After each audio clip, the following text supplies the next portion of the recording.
അനാവശ്യമായ സ്നേഹപ്രകടനങ്ങൾ കൊണ്ട് സീതയ്ക്ക് വീർപ്പുമുട്ടുന്നുണ്ട്. നാളെ വൈകുമ്പോഴേക്കും ഈ സ്നേഹക്കടലിൽ ഇവരെന്നെ മുക്കിക്കൊല്ലുമോ എന്ന് പോലും ഒരു വേള തോന്നി. സന്തോഷത്തിനുമപ്പുറം മരവിപ്പാണ് തോന്നിയത്. വളരെ നേരത്തെ തന്നെ ഭക്ഷണം കഴിക്കാൻ ഒരുങ്ങിയതും ആ കാരണം കൊണ്ട് തന്നെയാണ്. സ്നേഹം സഹിക്കാൻ വയ്യാഞ്ഞിട്ട്. മുത്തശ്ശിയോടൊപ്പം അത്താഴം കഴിക്കുമ്പോൾ ആ മുഖത്ത് കാണുന്ന സന്തോഷത്തിലുടക്കി മനസ്സൊരുപാട് പ്രാവശ്യം നിറഞ്ഞു കവിഞ്ഞു. ഹരിയുടെയും പാറുവിൻ്റെയും കാര്യം അവരോട് പറഞ്ഞപ്പോൾ അത്ഭുതം കൊണ്ട് മിഴിഞ്ഞ കണ്ണുകൾ. പ്രതീക്ഷിക്കാതെ പെയ്തിറങ്ങിയ മഴയുടെ കുളിരും കൊണ്ടാണ് അന്നുറങ്ങാൻ കിടന്നതും. കണ്ണൻ വിളിച്ചു പറഞ്ഞിട്ടുണ്ടാകുമെന്നുറപ്പുണ്ടായിട്ടും വീണ്ടും പാറുവിനെ വിളിച്ചിട്ട് വരുന്നില്ലെന്ന് അറിയിക്കാൻ മറന്നില്ല.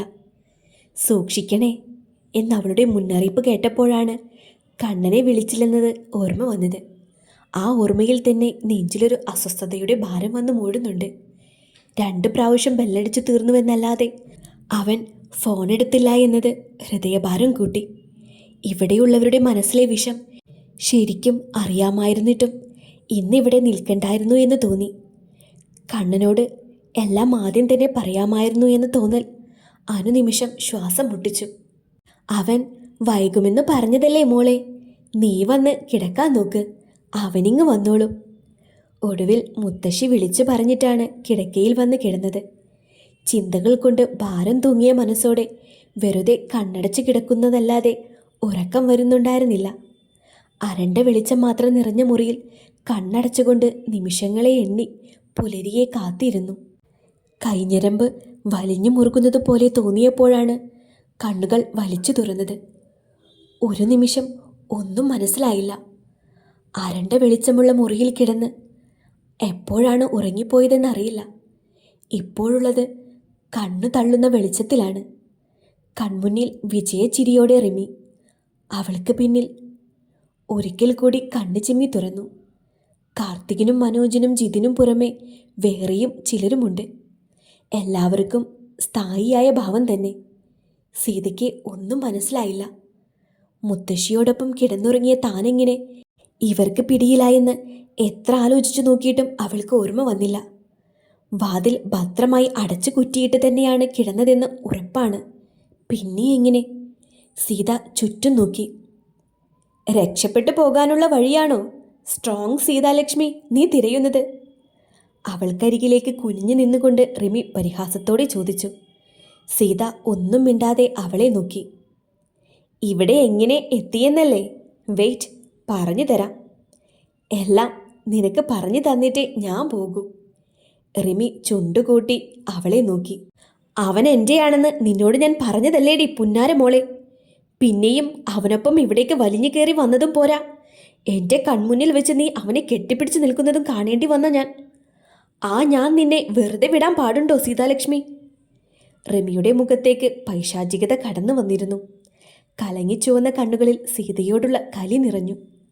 അവൻ നിന്റെയാണെന്ന് നീ മാത്രം പറഞ്ഞു നടന്നതുകൊണ്ടായോ റിമി മരിയ? അതവനു കൂടി തോന്നിയിരുന്നുവെങ്കിൽ വീണ്ടും എന്നെയും വിളിച്ചുകൊണ്ട് ഇങ്ങോട്ട് കയറി വരില്ലല്ലോ. സീത റിമിയെ നോക്കി പറഞ്ഞു. പറഞ്ഞു തീരേണ്ട താമസം റിമിയുടെ കൈകൾ സീതയുടെ കവിളിൽ കുത്തിപ്പിടിച്ചു. ഞാൻ എൻ്റെ ഇഷ്ടം പറഞ്ഞിരുന്നുവെങ്കിൽ തീർച്ചയായും കണ്ണനത് അംഗീകരിക്കുമായിരുന്നു. അതെനിക്ക് ഉറപ്പുണ്ട്. അത് പറയാനല്ലേ ഞാൻ വന്നതും.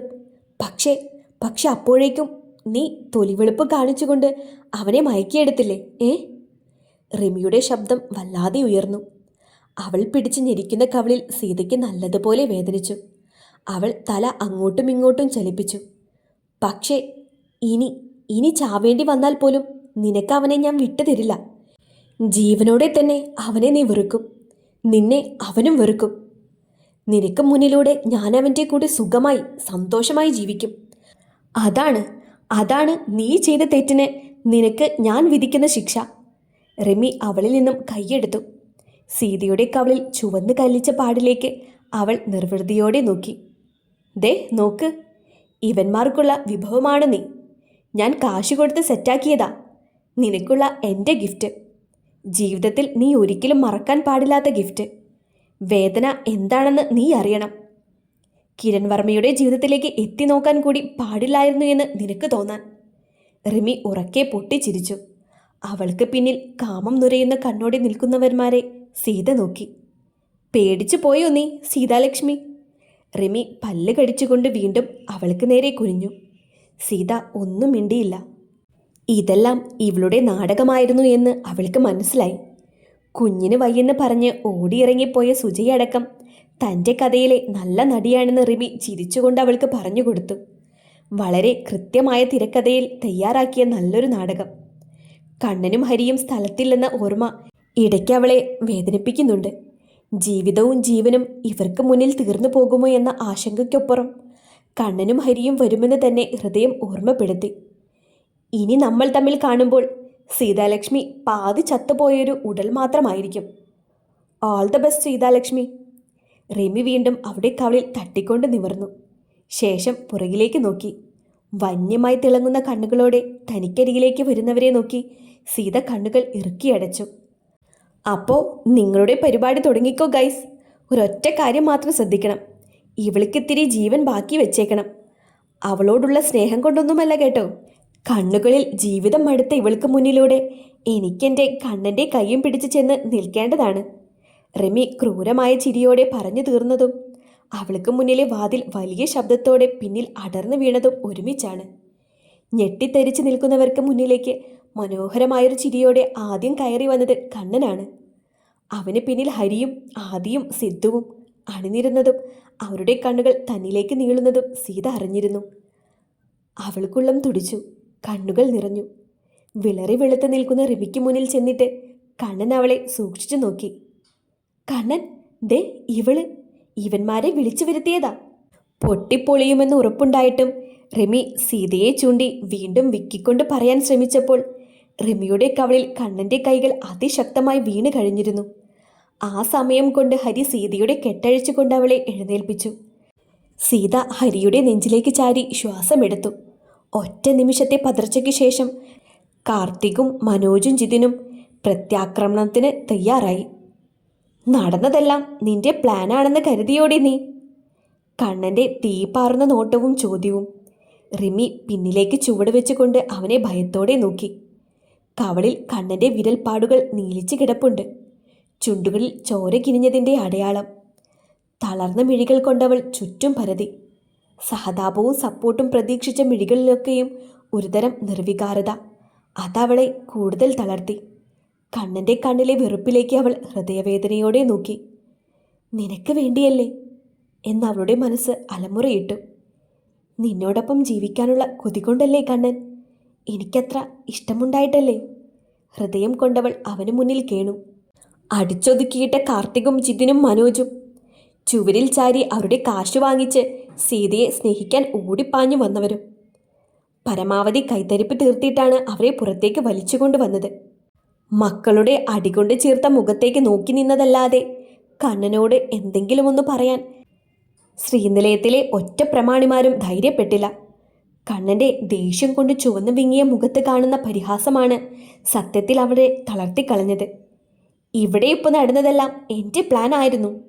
ഞാൻ വിരിച്ച വലയിലേക്ക് നിങ്ങളാണ് ഓടിക്കയറി വന്നത്.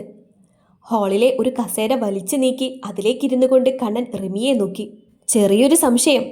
അതിൽ പിടിച്ച് നിന്നരികിലേക്ക് എത്തിയപ്പോൾ സത്യത്തിൽ എനിക്ക് വേദനയാണ് റിമി മരിയ തോന്നിയത്. കണ്ണൻ റിമിയെ തുറിച്ചു നോക്കി. കൂടെയുള്ളവരെല്ലാം നിന്നെക്കുറിച്ച് വാൺ ചെയ്തപ്പോഴും നീ എൻ്റെ കൂട്ടുകാരിയാണെന്നുള്ള അഹങ്കാരത്തിന് മേലെ എനിക്ക് കിട്ടിയ പ്രഹരം. എന്നെയല്ല, ഇവളെയുമല്ല, എൻ്റെ സൗഹൃദത്തെയാണ് നീ ചതിച്ചത് റിമി മരിയ. ആ സൗഹൃദത്തിൻ്റെ വിശ്വാസത്തിലാണ് നിന്നെ ഞാൻ ഇവിടെ വിട്ടിട്ട് പോയതും. പക്ഷേ നീ എന്താ ചെയ്തത്? കണ്ണൻ്റെ കണ്ണുകൾക്ക് വീണ്ടും രക്തവർണം. റിമിക്ക് അവനെ നോക്കാൻ പോലും ഭയം തോന്നി. എൻ്റെ മനസ്സിലെ സൗഹൃദത്തിൻ്റെ മൂല്യം അത് ഞാൻ അനേകം പ്രാവശ്യം നിനക്ക് മുന്നിൽ പറഞ്ഞു തന്നതല്ലേ? നീ എനിക്ക് ആരാണെന്ന് വളരെ വ്യക്തമാക്കി തന്നതല്ലേ? എന്നിട്ടും നീ എന്നെ ചതിച്ചു. എൻ്റെ പെണ്ണിനെ നിനക്ക് മാപ്പില്ല റിമി മരിയ. ചാടി എഴുന്നേറ്റുകൊണ്ട് കണ്ണൻ അവളെ വീണ്ടും പിന്നിലേക്ക് തള്ളി. അവൻ്റെ കലി ഒതുങ്ങുന്നില്ല. ഇവളെ ഞാൻ നിനക്ക് എറിഞ്ഞു തന്ന പോയതാണെന്ന് കരുതിയല്ലേ? ഹരിയുടെ അരികിൽ നിൽക്കുന്ന സീതയെ വലിച്ച് നെഞ്ചിൽ ചേർത്തുകൊണ്ട് കണ്ണൻ ചോദിച്ചു. നിനക്കുള്ള കെണിയായിരുന്നു ഇന്ന് സീതാലക്ഷ്മി. മറ്റാർക്കും പറഞ്ഞ് പൂരിപ്പിച്ച് തരാനാവാത്ത റിമി മരിയയെ എനിക്ക് നേരിട്ട് കാണണമായിരുന്നു. അതിനുവേണ്ടി ഞാൻ എഴുതിയ നാടകത്തിലെ കഥാപാത്രങ്ങളായിരുന്നു ഇന്ന് നിങ്ങൾ ഓരോരുത്തരും. കണ്ണൻ ചുറ്റും നോക്കിക്കൊണ്ട് പറഞ്ഞതും അവനു മുന്നിൽ അവരുടെ തല കുനിഞ്ഞുപോയി. ഒരക്ഷരം മിണ്ടാനാവാതെ വിറങ്ങലിച്ച് നിന്നുപോയി അവരെല്ലാവരും. ഹരിക്കും ആദിക്കും സിദ്ധുവിനും ആക്ഷൻ മാത്രം ഉണ്ടായിരുന്നുള്ളൂ. അതവർ വളരെ ഭംഗിയായി തന്നെ ചെയ്തു. ഡയലോഗ് മൊത്തം കണ്ണനെ ഏൽപ്പിച്ചുകൊണ്ടവർ ഒരു സൈഡിൽ കളി കണ്ടു നിന്നു. നിങ്ങളുടെ അഭിനയ സ്നേഹത്തിൽ ഞാൻ വീണുപോയെന്ന് നിങ്ങൾ കരുതി. അത് നിങ്ങളുടെ തെറ്റ്. സത്യത്തിൽ അത് വിശ്വസിച്ചതുപോലെ ഞാനും അഭിനയിച്ചതിൽ നിങ്ങളാണ് വീണുപോയത്. കണ്ണൻ വീണ്ടും പരിഹസിച്ചു. ഒറ്റ ദിവസം കൊണ്ട് ലോകം കീഴ്മേൽ മറിയുമായിരിക്കും ചിലപ്പോൾ. പക്ഷേ നിങ്ങളുടെ കാര്യത്തിൽ അത്ര പോലും വിശ്വാസമില്ല എനിക്ക്. ആ നിങ്ങൾക്കിടയിൽ ഞാനെൻ്റെ പെണ്ണിലെ ഉപേക്ഷിച്ചു പോകുമെന്ന് നിങ്ങൾ കരുതിയല്ലേ? കണ്ണൻ്റെ കൈകൾ വീണ്ടും സീതയെ പൊതിഞ്ഞു. നിനക്ക് എന്നോടുണ്ടെന്ന് പറയുന്ന പ്രണയം അത് എന്നോടോ എൻ്റെ മനസ്സിനോടോ അല്ലെന്ന് എനിക്ക് വളരെ വ്യക്തമായി അറിയാം റിമി മരിയ. നിനക്ക് വേണ്ടത് കിരൺ വർമ്മ എന്ന ഡോക്ടറെയും അവൻ്റെ സ്വത്തുക്കളും മാത്രം. ഒത്തിരി സ്നേഹമുണ്ടായിരുന്നുവെങ്കിൽ നീ എൻ്റെ ജീവൻ വെച്ചിട്ട് ഇവളോട് വില പേശില്ലായിരുന്നു. കണ്ണൻ്റെ വെറുപ്പ് നുരയുന്ന വാക്കുകൾക്ക് മുന്നിൽ റിമി ഒരു അക്ഷരം മിണ്ടാതെ നിന്നു. അല്ലെങ്കിലും എന്ത് പറയാൻ? അവൻ വിളിച്ചു പറയുന്ന സത്യങ്ങൾക്ക് നേരെ ഇനിയും എന്ത് പറഞ്ഞ് പിടിച്ചു നിൽക്കും? നിങ്ങൾക്കും വേണ്ടത് എൻ്റെ ശ്രീനിലയത്തിലുള്ള ഷെയർ. ഇതിനിടയിൽ ഞാനെന്ന മനുഷ്യനെ സ്നേഹിച്ചതും പരിഗണിച്ചതും പ്രണയം കൊണ്ടെന്നെ നിറച്ചു വെച്ചതും ഈ സീതാലക്ഷ്മിയാണ്. അതുകൊണ്ടല്ലേ നിങ്ങൾക്കിവളോട് ഇത്രയും ദേഷ്യം തോന്നിയതും? കണ്ണൻ ചുറ്റും ഒന്നുകൂടി നോക്കി. സത്യത്തിൽ ഞാനും ഇവളും നിങ്ങളോട് എന്ത് തെറ്റാണ് ചെയ്തത്? എൻ്റെ അമ്മയുടെ തറവാട്ടിൽ ഞാൻ കയറി വന്നത് സ്വത്ത് മോഹിച്ചായിരുന്നില്ല. ഈ ലോകത്തിലെ ബന്ധങ്ങളെല്ലാം നഷ്ടപ്പെട്ടു പോയവന് ഇത്തിരി ആശ്വാസം തേടിയായിരുന്നു.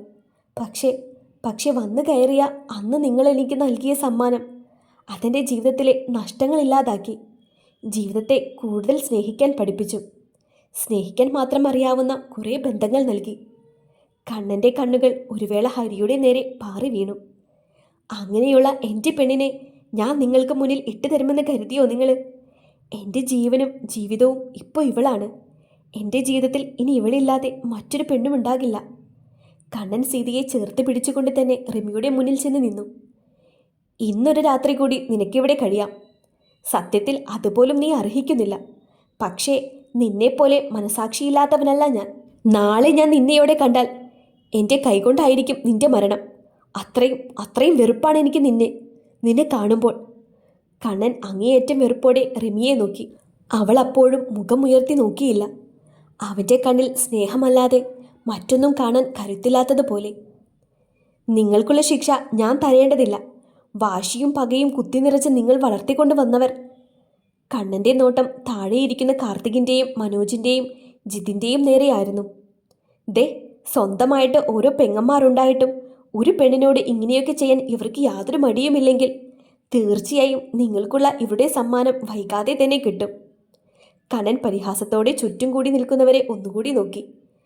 കനത്ത നിശബ്ദതയിൽ കണ്ണൻ്റെ സ്വരം മാത്രം ഉയർന്നു കേട്ടു. ഒരിക്കലും ഇനി എൻ്റെ മുന്നിൽ വന്നേക്കരുത്. വെറുതെ പറഞ്ഞതല്ല ഞാൻ. പിന്നെ നിന്റെ മരണം എൻ്റെ കൈകൊണ്ടായിരിക്കും. തിരിഞ്ഞു നടക്കും മുന്നേ കണ്ണൻ റിമിയെ ഒന്നുകൂടി ഓർമ്മിപ്പിച്ചു.